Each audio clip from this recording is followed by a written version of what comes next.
this is also not a very well prepared talk as usual, but I did spend about 5 minutes and dug out some important passages from the Buddhist scripture to share with you. And I think that what we're going to reflect on is of very great importance for our spiritual practice. And I may call this talk a talk on mindfulness of compassion. Mindfulness has been a very popular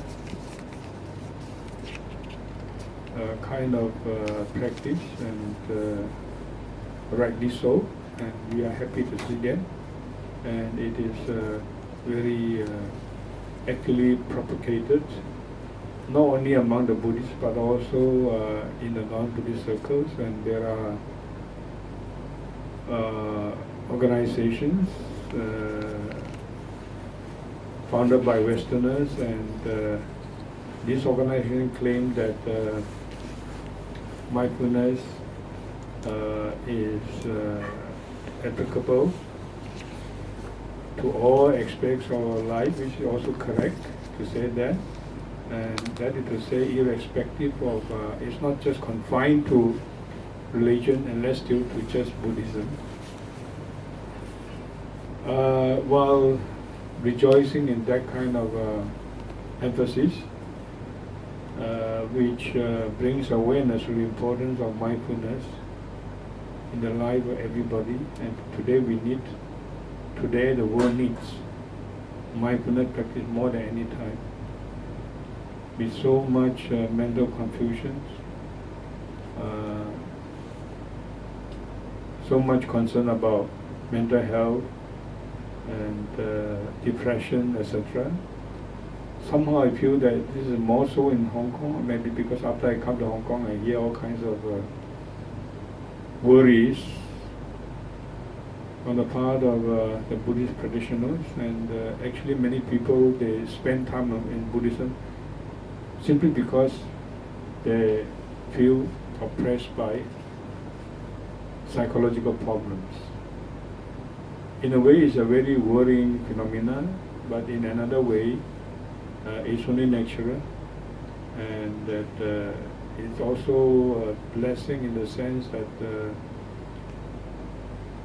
people come to realize that Buddhism is an important psychotherapy, and a therapy that helps them in coping with modern conditions, with all their problems.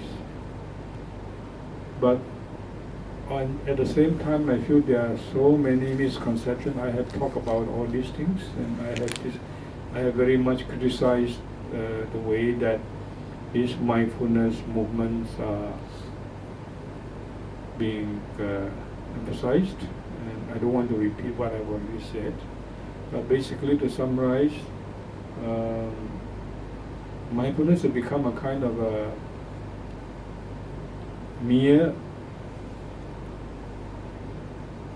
antidotes to what have been very superficially, in a very shallow manner, perceived and understood as psychological problems.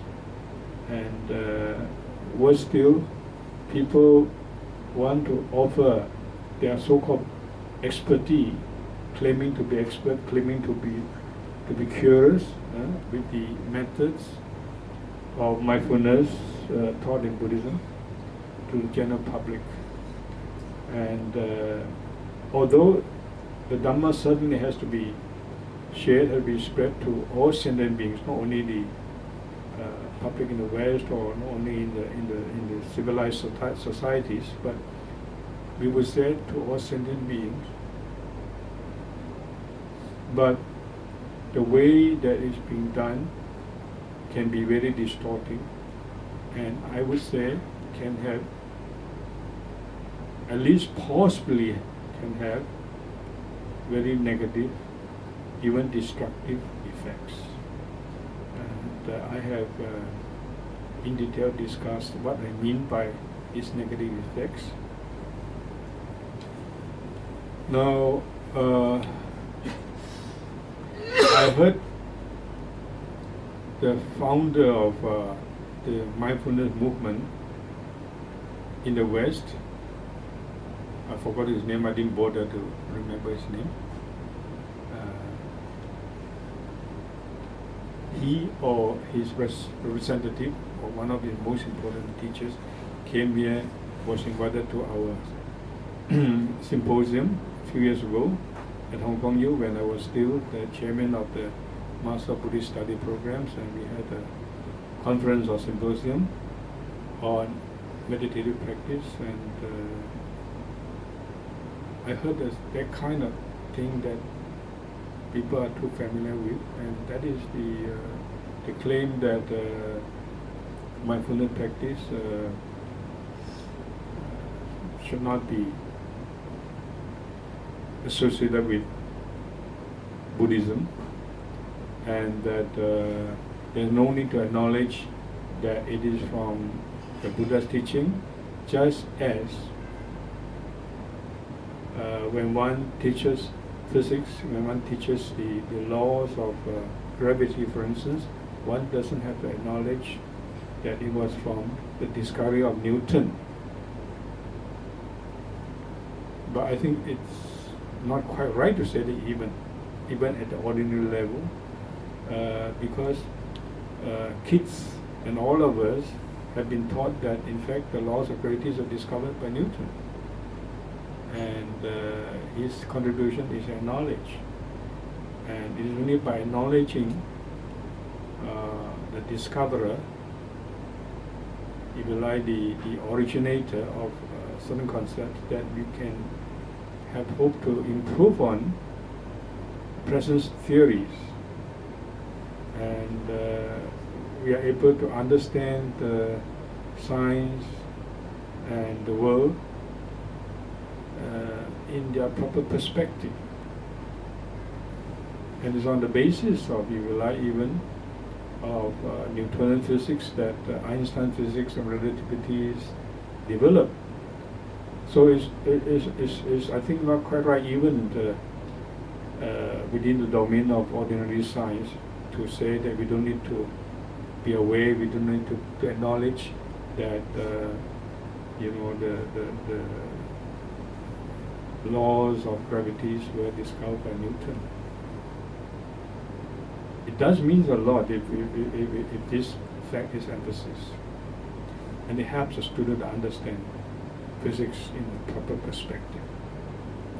And what's more, it provides inspiration for further insight, for further development in the field.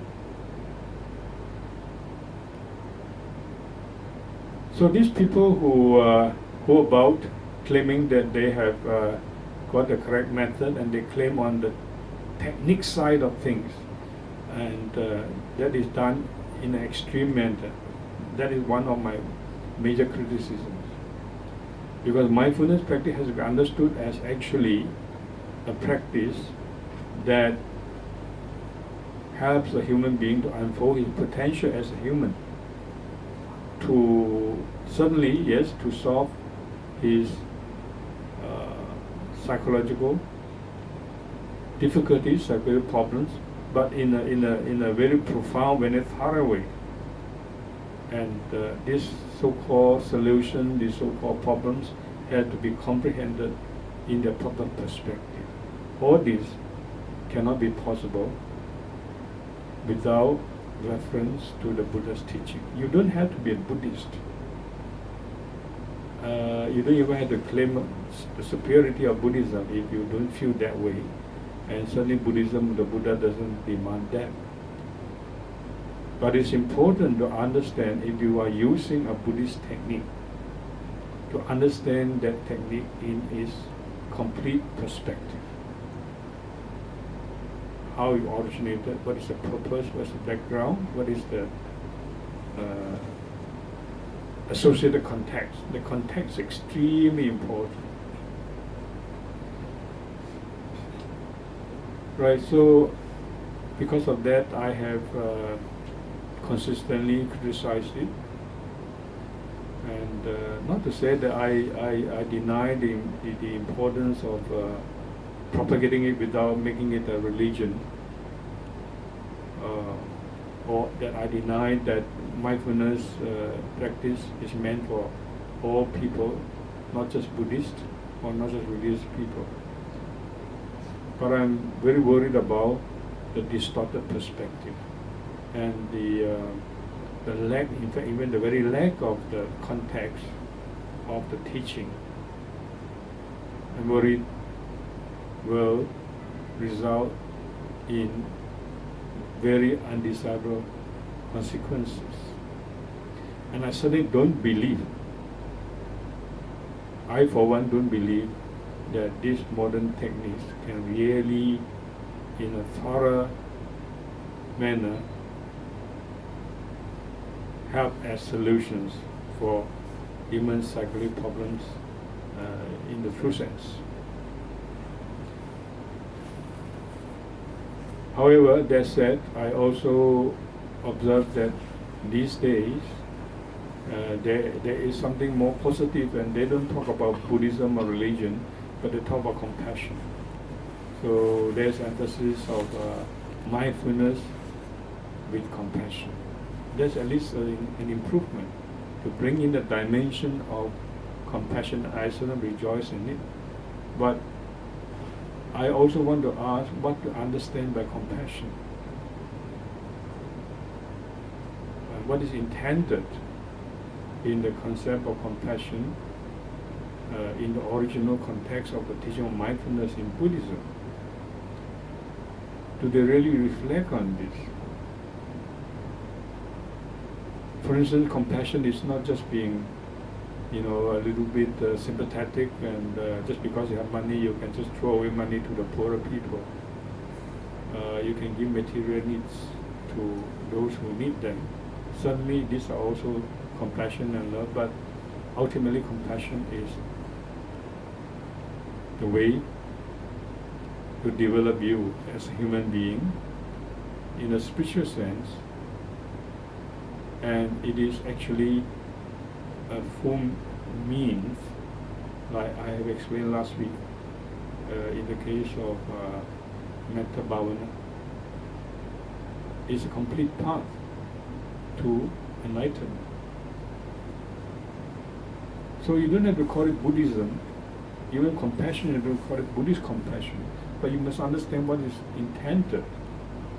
If you associate with the teaching of compassion in the original context of the teaching of mindfulness. So I thought today I'm going to illustrate this point, that is the point of mindfulness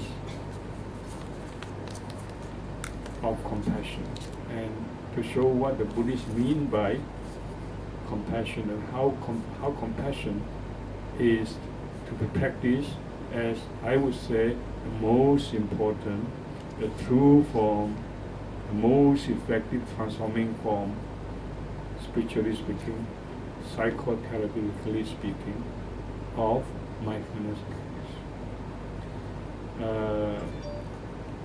There are many ways to expound on this, and you are already familiar with the Theravada teaching of the fourfold mindfulness, Satipatthana. So I'm not going to talk on this. I have already on other occasions discussed this. Today I want to introduce you, to share with you the teaching, a very important teaching of mindfulness that is unfortunately unduly neglected by Buddhists, by meditators, by people who claim about their main interest as being on mindfulness. They neglect this contribution actually coming from the Mahayana tradition. Now, as I proceed to explain this, you will see that although it is from the Mahayana tradition, it's nothing Mahayana as such. It's not meant to be sectarian. Just like mindfulness originated with the Buddha's teaching, mindfulness practice. But as I said, I quite agree that it doesn't have to be labeled Buddhist. And there is no requirement that you have to be Buddhist. But just that you have to be aware, what I was trying to say, that you have to be aware of the purpose, the motive, the context, the associated elements, particularly the spiritual element, the spiritual context of mindfulness as taught in Buddhism, call it Buddhism or what. So likewise, what I'm going to talk about is actually taken from the Mahayana text, but it doesn't have to be labeled as Mahayana as such. There is no requirement like this. But it's an extremely inspiring and I would say very powerfully transforming method of mindfulness. This is not just mindfulness in a 7-day, 10-day retreat, or even 1-month retreat, or even daily half an hour, 1 hour meditation. It's not like that. It's mindfulness throughout your life. In fact, it's mindfulness throughout your samsaric existence. So, in that sense, it is most thorough. It's most comprehensive. And because it is most thorough and most comprehensive, most fundamental, it is most transforming in terms of overcoming our negativities, of developing our potentially as human beings. The example I'm taking is from a collection of practice known as毗尼日用 in Chinese, 毗尼日用, which can be rendered in English as daily practice, daily Vinaya practice. Look at that, it is daily practice. And the word Vinaya certainly means the actual living recommended by the Buddha. Though it's not about Mahayana, it's not about any yana. It's about the Buddha's instruction on discipline in the spiritual sense. And these verses were compiled by a Chinese master in about the 17th century. But these verses in their origins, very ancient, and they're actually taken from the Buddha-Dharma Sutra. Avatanga Sutra means Hua Yan Jing. Hua Yan Jing, or you might read Hua Yan Jing. It's a very profound sutra, and in a way it contains the most profound expression of the Buddha's teaching of dependent origination. And I have actually commented on this.